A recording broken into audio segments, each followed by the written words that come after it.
I will never tell my parents how my grandparents really died. They wouldn't believe me if I did anyway. You may not either. About a month ago, I had just gotten out of class when I checked my phone. To my surprise, it was a voicemail from my father. Sure, Mom would call me from time to time since I left for college, but when I saw that my dad had called, I knew it was bad news. I just didn't know how bad at the time. Son, we're buying you a plane ticket. You need to fly home right away. There's been an incident. Call me when you get this. That was all the voicemail said. I called them, and he explained that my grandfather had been killed in an accident with a combine while harvesting his corn. That the shock had killed my grandmother and caused her to have a heart attack as well. The flight was nerve-wracking. I've never done well in small spaces. I couldn't smoke on the flight, which made it even worse. I spent the whole flight fidgeting and walking back and forth to the restroom, even though I didn't need to go. I just needed to move around. My dad was already waiting for me when I landed, which ruined my plans of sneaking a cigarette before he showed. He gave me a hug and helped me load my bags in the car. I decided I needed a cigarette bad enough to light one up in the parking garage. My dad had never seen me smoke, and I tried to act as casual as I could about it. He raised an eyebrow as he closed the trunk. I waited for a lecture or an outburst, but all he said was, "That's a nice lighter." I hadn't realized I was still fidgeting with it. I handed him the vintage trench lighter. Ellen, my girlfriend, bought it for me a few weeks ago. Found it at an antique store in Seattle. He took it in his hand and looked at it approvingly. Then he handed it back. No smoking in the car. Your mother'd never let us hear the end of it. My headache was gone by then, and I had a sufficient amount of nicotine in my system. I threw the cigarette down and stomped on it with my foot. An hour later, we were back at my parents' house, my mother greeting me with a hug. Then she stepped back and looked me up and down. "Your father used to smoke menthols too when he was your age," she said, giving my father a smirk. I wasn't sure if I was embarrassed that she'd caught me or surprised that Dad used to smoke. He gave me a pat on the shoulder and walked me into the house. We spent that night catching up on what I'd been doing since I was in college. They filled me in on how their business was struggling, but they were keeping their head above water. And then eventually, my dad filled me in on the details of the funeral. They had decided to do a closed casket on both my grandparents. The injuries to my grandfather had apparently been too gruesome for an open casket. They did a closed casket for my grandmother so that people would ask why. The next morning, we attended the funeral. There were only a few people there. My grandparents were in their 80s and had very few friends that were still around. Afterwards, we went back to my parents' house and ate. Son, your mother and I have talked about it. We need to sell your grandparents' farm. We've neither the time or the money for upkeep. If you can take a week off of school and clean the place up, get it ready to sell, we'll give you 25% of whatever we get from the sale. I took a large bite of chicken and chewed it over as I thought. I could call the school and explain the situation, and I could easily catch up later. Yeah, I can do that. But what do you mean, clean it up? How bad is it? My mother and father exchanged a worried look before she looked back at the plate. Just before your grandparents passed, your grandmother called me. She told me that your grandfather had been diagnosed with dementia. Between that and their diminishing health, I suspect that the property's in pretty bad shape. You haven't been out there? I asked. It wasn't more than a couple of hours away. I couldn't believe they hadn't visited. Mom replied in a defensive tone. We've both been working 7 days a week at the shop. We had to let our employees go. Business is not going too well. I nodded and asked what the plan was. I'll drive you out there tomorrow. You can stay until I pick you up Friday. That gives you 6 days to get everything boxed up. I already ordered the boxes. They'll be delivered tomorrow. The following day, my father drove me up to the old farm. I spent a few weekends there as a kid. The place always had a creepy vibe, but it was fun. I could walk through the corn all day and never reach the end. As we pulled up, I saw a large scarecrow that stood over the corn at the edge of the field. When did they get that thing? I asked. Dad didn't answer. Instead, he looked at it out of the corner of his eye. His face contorted into a look of intense worry, maybe even fear? I couldn't tell. As we passed the scarecrow, I looked back. The wind hit it just right for a second, and I could have sworn it turned its head to watch us. About 20 minutes after he dropped me off, I was still wandering through the house. evaluating the countless knickknacks and pictures, trying to decide what should be kept, what should be sold, and what should be tossed. The phone rang and my heart skipped a beat. It's been so long since I've heard a landline ring, I thought it might be a fire alarm.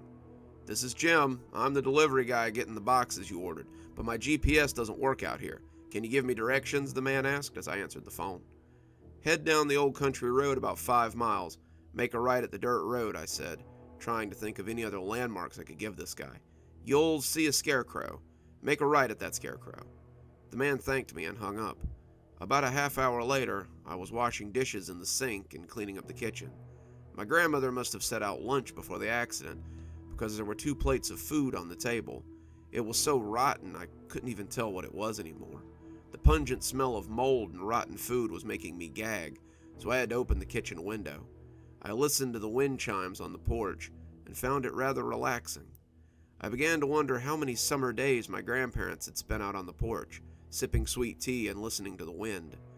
Over the wind chimes, I heard a scream from the field. I shut off the water and listened closer. I heard the scream again, almost as if someone was howling in pain. I rushed outside and stood at the edge of the corn. My grandfather had waited too long to harvest his crops. The sun had bleached the corn until it was now the color of bone. The stalks waved back and forth in the wind, the dry leaves rustling against each other as they swayed. I heard the noise again and began to walk out into the field towards the noise.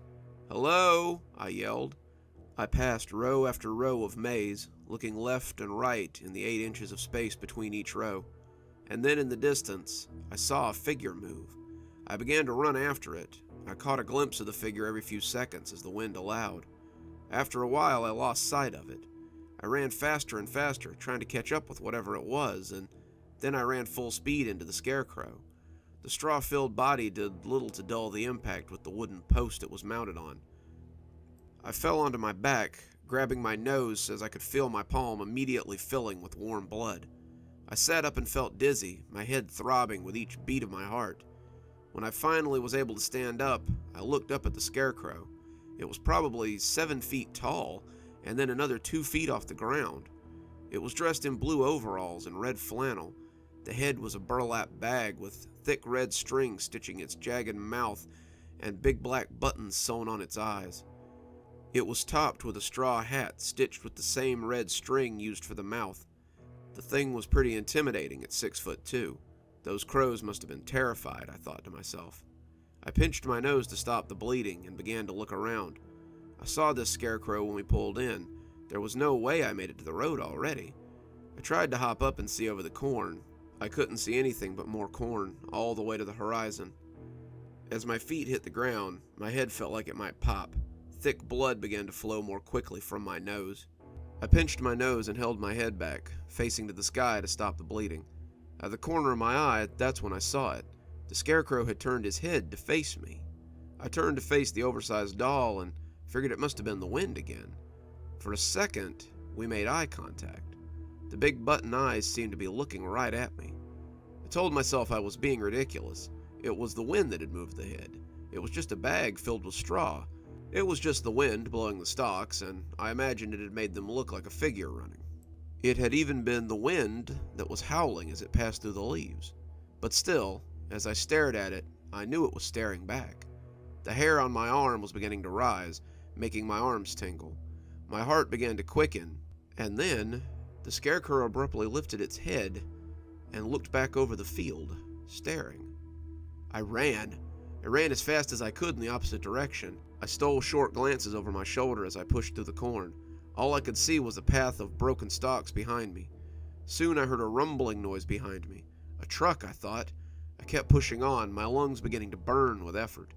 My foot caught in a shallow irrigation ditch and sent me tumbling onto the dirt driveway. The driver of the truck locked up his brakes, skidding past me as he missed me by an inch. I laid there in the dust for a few seconds. The driver got out of the truck. "What is wrong with you?" he asked. His tone was harsh and angry. I stood up to face him. He was in his mid-40s with a big beard and an even bigger beer belly. "I'm sorry, I lost my footing," I said, looking back into the field, expecting to see the monster coming out to chase me again. The man followed my gaze into the field and then looked back at me. "You high, boy?" he asked seriously. I stopped myself. Telling him I was being chased by a scarecrow would only reinforce that accusation. I hit my head pretty hard, I said, placing a hand on my nose again. The driver nodded, then offered me a ride back to the house. I would have been here earlier if you knew how to give directions. There weren't no scarecrow at the road, he said. We pulled up to the house and began unloading the boxes he came to deliver. I'll be back Friday to pick them up once they're full. Your dad booked a storage shed on the other side of town. You have about 200 square feet, so keep that in mind as you pack, he said. He stared into the field. My daddy was a corn farmer in the next county. He didn't do half as well as you did here. Actually, now that I think about it, I drove past this place last year. I remember they had a rough crop. Do you know what they did different this year? The driver asked. No, I'm sorry, I have no idea, I answered. He nodded and spit. Well, take care of yourself. I'll see you on Friday. With that, he left. I went inside and grabbed a clean shirt. I washed the blood off my hands and face in the bathroom and changed. I tried to shake off the incident with the scarecrow. I must be more stressed out with the loss of my grandparents than I realized. I needed a distraction and began to pack the office downstairs. I was putting papers in a trash bag when I came across a letter my grandmother had written. Son, I need some help with your father. The dementia's getting worse. The last 2 days he's been raving like a lunatic. This spring a man came by and offered us a scarecrow as a gift. He said it did wonders for his crops and wanted to pay it forward. Your father told him no at first, thinking the man was a swindler, but he insisted he didn't want anything in return. Your father is now convinced that the scarecrow is the reason we had such a great crop this year, but the scarecrow won't let him harvest it. I left you several voicemails about this, and you haven't called me back, so I thought I would write you. Please, come help. I'm worried about your father. Mom. I put the letter down and sat in the office chair. I could dismiss my experience with the scarecrow as just stress or an overreactive imagination, but my grandfather having similar worries about the same scarecrow? What are the odds, I thought to myself. I needed a cigarette. I went outside to the porch and lit one. I took a long drag before exhaling. A cool breeze blew by, bringing the wind chimes to life. I turned around to look at them and see if one would be worth keeping. That's when I saw it. The scarecrow was just 20 feet away in the field. It hung on its post, staring at me. While I was trying to process this, it fell down. Well, more like hopped down. Immediately the post went up and then disappeared into the field. It couldn't be alive, I thought to myself. Seconds later, the scarecrow came out of the corn. It began running across the lawn, carrying the 10-foot post like a Trojan soldier running with a spear. The scarecrow launched the post. It sailed across the yard and missed me by a foot. It took down the wind chimes and impaled the wall behind me. I turned to run inside, but the post was now blocking my entrance. I hopped the rail on the porch and ran towards the old barn. I could hear the scarecrow running behind me, gaining on me, the straw rustling under his overalls and flannel. Once I was inside the barn, I tried to close the door, but it stuck fast from years of neglect. I grabbed the closest thing I could find as a weapon, a pitchfork. The scarecrow entered the room. Its jagged mouth and button eyes now seemed much more menacing as it marched towards me. I rammed the pitchfork into its chest as hard as I could. It pierced deep into its body easily, but it seemed to have no effect. With its left hand, or burlap mitten really, it grabbed my arm. The thing was impossibly strong. It used its right hand to pull the pitchfork out and then turned it towards me. I struggled uselessly against its grip. I desperately searched my pocket for something I could use as a weapon. I took my lighter out and flipped the top open. The flame caught almost instantly. In seconds, the scarecrow was fully engulfed. I let him go and fled into the field. The field was burning in less than an hour. The fire department said it was overly dry because it wasn't harvested on time. They didn't really have any interest in investigating the matter further. My father saw the post stuck in the wall when he picked me up. I knew he recognized it as the scarecrow's post because he didn't ask any questions about how it had gotten thrown through the wall and how the field had burned down. I know on some level he suspected the scarecrow killed his parents. I know on some level that he's grateful I killed it. But I know we will never discuss it because people would think we were crazy. Good evening, everyone. It's me, Dr. Plague. Thank you so much for joining me for tonight's story. I gotta say, I always love a good scarecrow story, and this one, written by Top Neighborhood 859, is a really good one. If you'd like to read more of this writer's work, I've linked his profile below, so go have a look. If you enjoyed tonight's story and you're not already, consider subscribing, maybe clicking that bell so you don't miss a story, and interact with the post. I like it when people stop by and say hi. Speaking of, let's go ahead and thank our patrons. Thanks to Leslie Lou Riddle and Janet for being our Spooky Skeleton tier contributors. Thanks to Zoronin for being our Ghostly Reader tier contributor. And thanks to Glenn Jenkins for being our Ghostwriter tier contributor. Thanks, everybody. You make this show special, and I hope you know that you have my eternal appreciation. My patrons have been enjoying their videos a day early lately, so why not come join them? For just $5 a month, you too can have your name read out at the end of every TikTok and every YouTube video that I do, and have your Friday and Wednesday videos on Tuesday and Thursdays instead. So, what are you waiting for? We've got a new book coming out in July, but until then, why not get caught up with the rest of my series? There's links below to my Amazon account, so if you prefer to read your horror in the analog fashion, come on down and have a look. I have 4 books, and I always recommend Stragview Stories, as it's one of my favorites. Not to mention some really superb prison short stories. And as always, thanks for stopping by. Dr. Plague, signing off. Have a wonderful evening.